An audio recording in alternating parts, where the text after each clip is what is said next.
नमस्कार दोस्तों, education point में आपका स्वागत है। मैं आज आप लोगों के लिए लेकर आया हूँ मध्य प्रदेश शिक्षक भर्ती वर्ग 3 के लिए मैथ का सिलेबस, जो गणित है उसका सिलेबस लेकर आया हूँ। देखिए दोस्तों, आप लोगों को पता है कि मध्य प्रदेश शिक्षक भर्ती की जो पात्रता परीक्षा है वो लगभग अब एग्ज़ाम आने वाला है ना। लगभग 8 मार्च के लगभग एग्ज़ाम स्टार्ट होने वाला है। तो यदि जिन दोस्तों ने अभी तक मैथ का सिलेबस नहीं देखा है ना, तो वो एक बार मैथ का सिलेबस ज़रूर देख लें और उसके अनुसार ही अपनी तैयारी जारी रखें, है ना। आपको इस चैनल पर अब मैथ का सिलेबस कंप्लीट कराने के बाद पूरा मैथ सिलेबस के अनुसार कंप्लीट कराया जाएगा, है ना। तो उसके लिए आप लोगों को दोस्तों सबसे पहले तो यदि आप लोगों चैनल पर नए हैं तो चैनल को सब्सक्राइब जरूर कर लें, है ना। और यदि आपको वीडियो पसंद आए तो उसे लाइक करें, शेयर करें, ठीक है। तो हम ज़्यादा टाइम ख़राब ना करते हुए सबसे पहले हम देखेंगे कि सिलेबस है क्या। तो देखिए, जो एमपी शिक्षक भर्ती वर्ग 3 है या मध्य प्रदेश प्राथमिक शिक्षक है, उसमें गणित के 2 पोर्शन रहेंगे। सबसे पहले रहेगा एक वस्तुनिष्ठ कंटेंट और दूसरा रहेगा पेडागोजी, ठीक है। एक रहेगा विषय वस्तु और दूसरा रहेगा पेडागोजी, है ना। तो ये भी जो विषय वस्तु रहेगी वो 15 नंबर की रहेगी और पेडागोजी भी 15 नंबर की रहेगी, ठीक है। तो हम एक एक चीज़ को देखेंगे। तो सबसे पहले देखिए, विषय वस्तु में सबसे पहले है संख्या पद्धति, है ना। तो संख्या पद्धति आप लोगों को बेसिक पढ़नी है, ज़्यादा डीप नहीं पढ़नी है ना। 1000 से बड़ी संख्याओं को पढ़ना। देखिए 1000 से जो बड़ी संख्या दोस्तों उनको क्या होना चाहिए, पढ़ना लिखना, है ना। 1000 से बड़ी संख्याओं पर स्थानीय मान की समझ वे 4 मूलभूत सक्रिया आना चाहिए। तो दोस्तों कोई ज़्यादा कठिन आपका सिलेबस है नहीं है ना। इसमें जो संख्या पद्धति है उसमें 1000 से बड़ी संख्याओं को हमें पढ़ना आना चाहिए, लिखना आना चाहिए, एवं 1000 से बड़ी जो संख्या है उनका स्थानीय मान, जातीय मान, एवं जो 4 मूलभूत सक्रिया हैं जैसे जोड़, घटाना, गुणा, भाग, ये सारी चीज़ें आप लोगों से बनना चाहिए, है ना। तो पहला टॉपिक आपको ये कंप्लीट करना है ना। उसके बाद दूसरा टॉपिक है जोड़ना व घटाना। 5 अंकों तक की संख्याओं को जोड़ना व घटाना करना है ना। तो यहाँ पे दोस्तों आपको 5 अंकों तक की संख्या, जो 5 अंकों तक की संख्या है ना, उनमें जोड़ घटाना आना चाहिए आप लोगों को, ठीक है ना। तीसरा है गुणा। तो गुणा में आप लोगों को क्या करना है, 2 या 3 अंकों की संख्याओं को गुणा करना चाहिए। तो दोस्तों आप लोगों को 2 और 3 संख्याओं को क्या आना चाहिए, गुणा आना चाहिए। मतलब ये बेसिक है, ये आप लोगों को सबको बनता है ना। तो फर्स्ट से लेके 5th क्लास के बच्चों का जो सिलेबस रहता है वो आप लोगों का सिलेबस है ना। तो ज़्यादा कठिन सिलेबस नहीं है। उसके बाद भाग। भाग की बात करेंगे तो 2 अंकों वाली संख्याओं से 4 अंकों वाली संख्याओं में भाग देना। तो 2 अंकों वाली संख्या से 4 अंकों वाली संख्या में आपको भाग देना आना चाहिए दोस्तों, है ना। तो भाग के लिए सबसे पहले यदि आप लोग तैयारी कर रहे हैं, अच्छी तैयारी कर रहे हैं, तो अभी आप 2 से लेके दो से लेके आप लोगों को 30 तक पहाड़े आप याद कर लें, टेबल याद कर लें। वैसे 10 तक तो लगभग सबको याद रहता है, और तो 10 से लेके हम 30 तक यदि टेबल आप लोग याद कर लेते हैं तो ये पोर्शन बिल्कुल ईजिली तरीके से कंप्लीट हो जाएगा। उसके बाद है नेक्स्ट पॉइंट है दोस्तों, भिन्न भिन्न की अवधारणा, है ना। जो भिन्न है, फ्रैक्शन है, उसकी अवधारणा।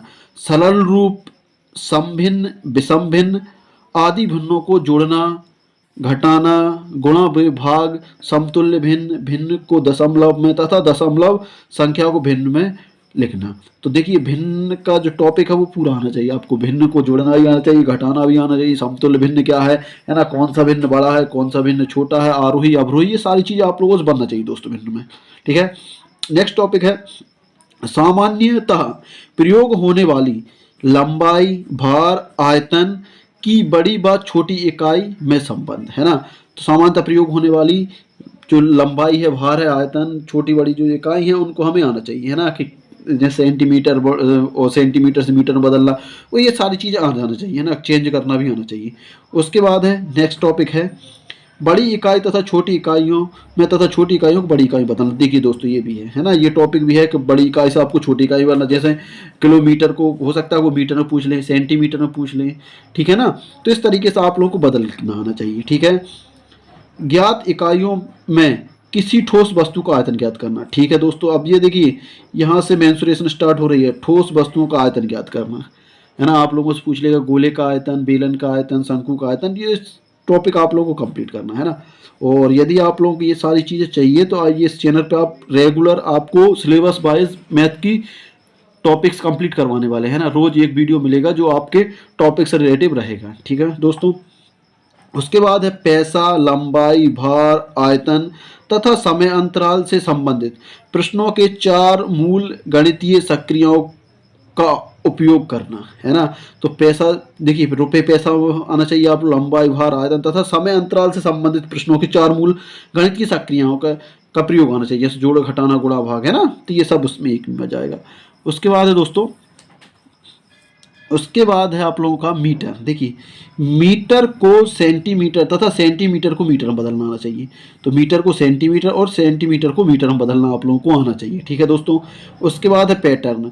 पैटर्न संख्याओं से संबंधित पैटर्न को समझ आगे बढ़ाना, पैटर्न तैयार करना, उसका सक्रियाओं के आधार पर सामान्यीकरण, त्रिभुजीय संख्याओं तथा वर्ग संख्याओं के पैटर्न को पहचानना। तो ये टॉपिक दोस्तों रीजनिंग का टॉपिक है ना, ये अक्सर रीजनिंग में पूछा जाता है पैटर्न, है ना। तो एक आपको निश्चित पैटर्न दे दिया जाएगा, उससे आपको आगे बढ़ना है, ठीक है ना। तो ये चीज़ें भी समझ भी आप लोगों को होना चाहिए दोस्तों। अब उसके बाद है अगला टॉपिक है ज्यामिति। अब देखिए मूल ज्यामिति की अवधारणा है किरण, रेखाखंड, कोण, कोणों का वर्गीकरण, त्रिभुज, त्रिभुजों का वर्गीकरण, है ना, भुजाओं के आधार पर, कोणों के आधार पर त्रिभुजों के तीनों कोणों का योग 180 होता है ना। तो ये चीज़ें आप लोगों को देखिए ज्यामिति में आपको क्या करना है, रेखा, रेखाखंड, किरण, है ना, जितनी भी चीज़ें हैं, त्रिभुज, चतुर्भुज में, है ना, ये सारी चीज़ें कंप्लीट करना है ना, उनका आयतन, परिमाप, क्षेत्रफल, जो भी है सारी चीज़ें कंप्लीट करना है आप लोगों को, ठीक है। उसके बाद नेक्स्ट टॉपिक है दोस्तों वृत्त के केंद्र, त्रिज्या तथा व्यास की पहचान व समझ, है ना। तो इनमें आप लोग समझ बैठानी आना चाहिए दोस्तों, है ना। वृत्त के बारे में पूछा है हमने कि वृत्त के केंद्र तथा व्यास की परिभाषा व पहचान समझ, ठीक है। अगला टॉपिक है वृत्त, त्रिज्या, व्यास में परस्पर संबंध आना चाहिए, है ना। आप लोगों को यही बनना चाहिए कि वृत्त की त्रिज्या व व्यास में आपस में क्या संबंध होता है। सममिति आकृति, है ना, सममिति आकृति, परिवेश के आधार पर समांतर रेखा, लंबवत रेखा की समझ, है ना, ये चीज भी आप लोगों को बनना चाहिए। सरल ज्यामिति आकृति, देखिए सरल ज्यामिति आकृति, त्रिभुज, आयतन, वर्ग का क्षेत्रफल तथा परिमाप दी गई आकृति को इकाई मानकर ज्ञात करना। तो देखिए दोस्तों इसमें सरल ज्यामिति में क्या आपको त्रिभुज आना चाहिए, तो त्रिभुज का क्षेत्रफल, है ना, परिमाप, ये सारी चीज आपको निकालना चाहिए। आयतन है ना। अब यदि आप लोग वर्ग का सॉरी घन का आयतन करे, घनाभ का आयतन करे, तो ये सारी चीज आपको निकालना आना चाहिए, है ना। शंकु का आयतन, बेलन का आयतन, वर्ग का आयतन तो का क्षेत्रफल, परिमाप की दी गई आकृति को मानकर ज्ञात करना, ठीक है ना। उसके बाद नेक्स्ट टॉपिक है परिवेश की 2D आकृति की पहचान, है ना। 2D आकृति मतलब 2 डायमेंशन, है ना, जिसे द्विविमीय आकृति बोला जाता है, ये आपको पहचान आना चाहिए। दैनिक जीवन से संबंधित भिन्न आंकड़ों का एकत्र करना। अब दैनिक जीवन से संबंधित विभिन्न आंकड़े दे दिए जाएंगे, है ना, कि जैसे राम एक दिन में 1 लीटर दूध लेता है, 30 दिन में उसका मूल 10 रुपये है, तो 30 दिन में 30 लीटर दूध लिया, तो 30 दिन में उसने कितना पेमेंट किया, तो इस तरीके से आएगा, है ना। घड़ी के समय को घंटे तथा मिनट में पढ़ना। देखिए जो घड़ी है, घड़ी के समय को हमें किस में पढ़ना है, घंटे तथा मिनट में पढ़ना, AM PM के रूप में व्यक्त करना, है ना। तो ये भी है आप लोगों के टॉपिक में दोस्तों। उसके बाद है 24 घंटे की घड़ी का 12 घंटे की घड़ी से संबंध, है ना। तो 24 घंटे की घड़ी को 12 घंटे की घड़ी में आप लोगों को संबंध बैठाना भी आना चाहिए AM PM में, ठीक है ना। जैसे रेलवे की घड़ी रहती है ना 24 घंटे वाली, वो होना चाहिए। उसके बाद नेक्स्ट टॉपिक है आप लोगों का दोस्तों दैनिक जीवन, है ना। क्या दिया है, दैनिक जीवन की घटनाओं में लगने वाले समय अंतराल की गणना, है ना। दैनिक जीवन में दैनिक जीवन में जो घटना घटती हैं उनमें जो समय अंतराल है उसके बारे में भी आप लोगों को पहचान होना चाहिए। गुणा भाग के पैटर्न की पहचान, देखिए गुणा और भाग के पैटर्न की पहचान, है ना, ये भी रीजनिंग का टॉपिक है।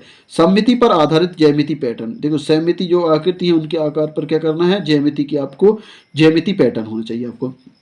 दंड आलेख के माध्यम से प्रदर्शित कर उसे निष्कर्ष निकालना। देखिए जो दंड आलेख है उसके माध्यम से प्रदर्शित कर उसे निष्कर्ष निकालना। जो दंड आलेख है ना, वेन आलेख, वेन डायग्राम जो भी हैं, उनमें सब में आप लोगों को पहचान करना है, बैठाना है, ठीक है। इसके बाद नेक्स्ट, अब देखिए दोस्तों ये आप लोगों का क्या हो गया, विषय वस्तु मतलब कंटेंट हो गया, जो आपको मेल उसमें है। अब उसके बाद जो बाखंड है, आखंड में ये चीजें हैं, इनसे रिलेटिव आपको क्वेश्चन आएगा। ज़्यादा इजी नहीं है, सॉरी ज़्यादा कठिन नहीं है ये आप लोगों का सिलेबस, ये बिल्कुल इजी है ना।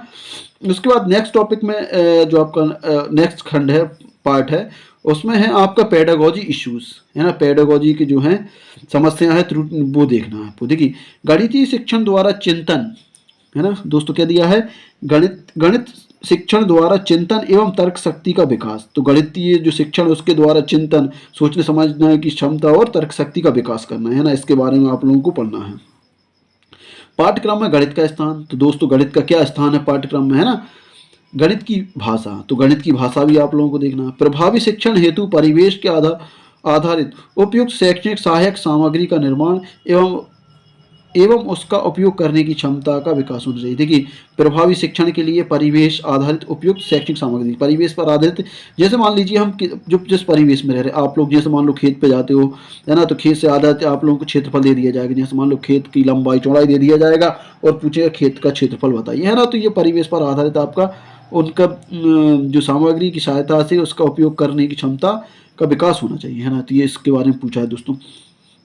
उसके बाद है मूल्यांकन की नवीन विधियां। तो मूल्यांकन की जो नवीन विधियां हैं उनके बारे में पढ़ना है।